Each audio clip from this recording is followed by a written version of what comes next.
Cooperative Bank. We are you. All right, after giving you tips on how you can grow, I think it's time we jumped into agrination. Sounds good? Great. Now, still in the spirit of talking about chicken, because you saw in our feature, we made chicken feeds from fish. Right now, we want you to see how a very young man from central Kenya has embraced the technology of automated water system in their chicken farm. Enjoy and take some notes while at it.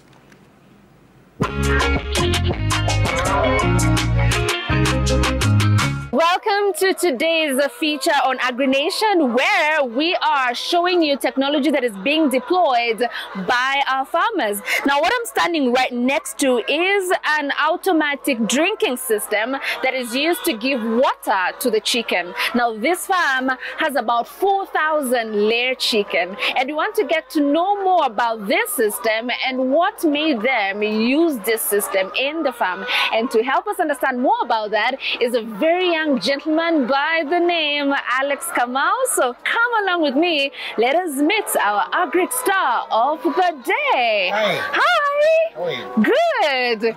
Good to see you. Thank you so much for having us in your farm. Yes. Tunataka kujifundisha mengi kuhusu teknolojia na naona hapa mnatumia automatic drinking system. What led you into the space of agriculture? Since I was young, it has always been my passion.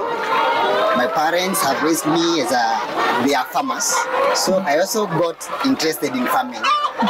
When I went to secondary school, I got interested in agriculture.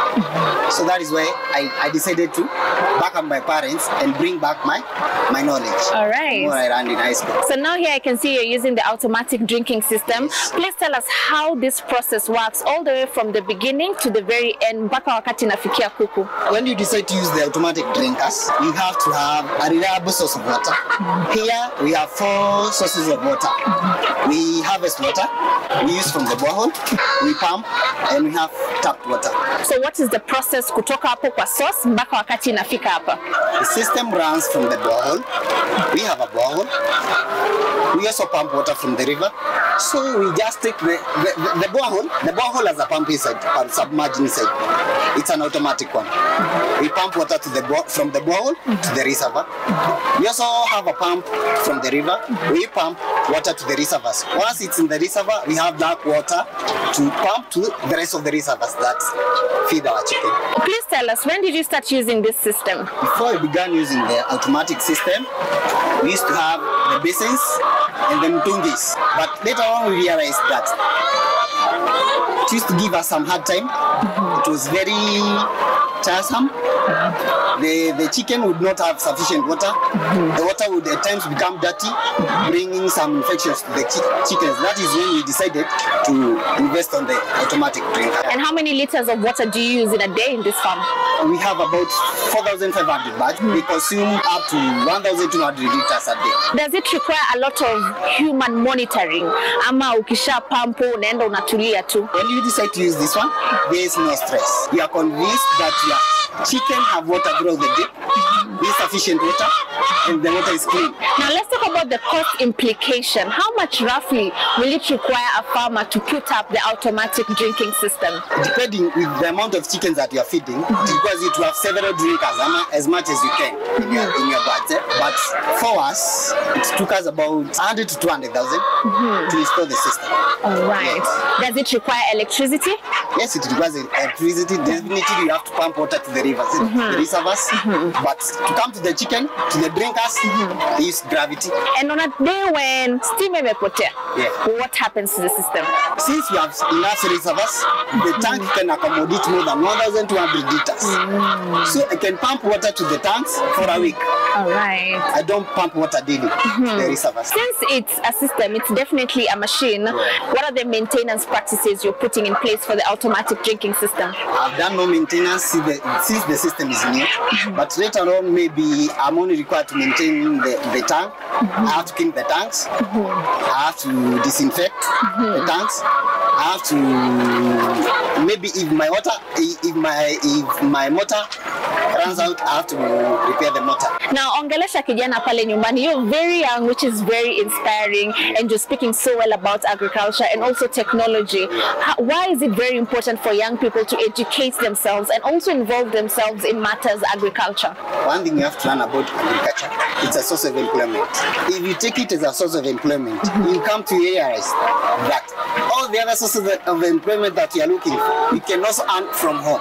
You are very comfortable at home with no supervision, and you are very passionate about what you are doing. What is your vision in the next 5-10 years? Where do we see Alex Kamau in the agricultural sector? I would like to have a name in this country. I would like to be a role model to the farmers, and I would like to engage so many farmers who need to know more about chicken farming to come and consult me. Now, maybe you can show us in black and white why we are calling it an automatic drinking system. We have water from the reservoir piped to the house, as you can see. The water comes to the drinker. For every drop that the chicken consumes, the water replaces itself. That is why it's called an automatic drinker. Yes, that is how the system works. So there's no time I'll come here and find this place empty, no The water. water runs throughout. All right. Depending on the consumption of the chicken. If at all they don't consume, the water remains in the drinker.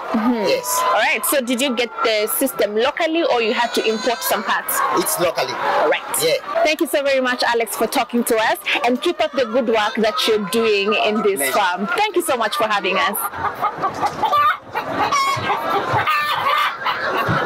No, I'm not about to drink this water. I'm just admiring how the automatic drinking system works and the fact that each refills itself through and through. So great to learn about the modern day technology that is being deployed by our farmers in different parts of the country. Please keep watching Kenya's Gold. We will be bringing you a lot more when it comes to technology that our farmers are using.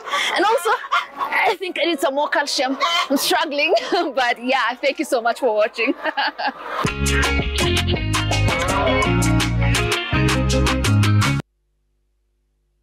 Yeah, I did take some calcium. Now I'm good. Now, Agric Star of the Day said that in a few years, he wants to have a very big name in the agricultural space. And from the way he's going, he's definitely going to get there, given that he's already embracing modern day technology at a very young age. Now, we have come to the end of the show, and it has been absolutely great learning so much on the importance of utilizing fish waste. Moving forward, we will have experts right here in studio that will help us understand more on what we can do to make sure that this fish skin, this fish bones, and these fish eyes do not go to waste. Remember, we're only utilizing 20% of the total amount of fish waste that is generated in a year. This will help us to make more money as a country, improve the welfare of our farmers, and also have a cleaner environment. But before now we wrap up, allow us to remind ourselves of what the farm joke of the day was. The question was, what is the most fruity subject in high school? Let us look at some of the answers that we do have coming in across our social media platforms. We have Toria_G who says geograpes. I see what you did there with geography. Good stuff. Sila_Muchota says agriculture. Is it? Is it not? I don't know.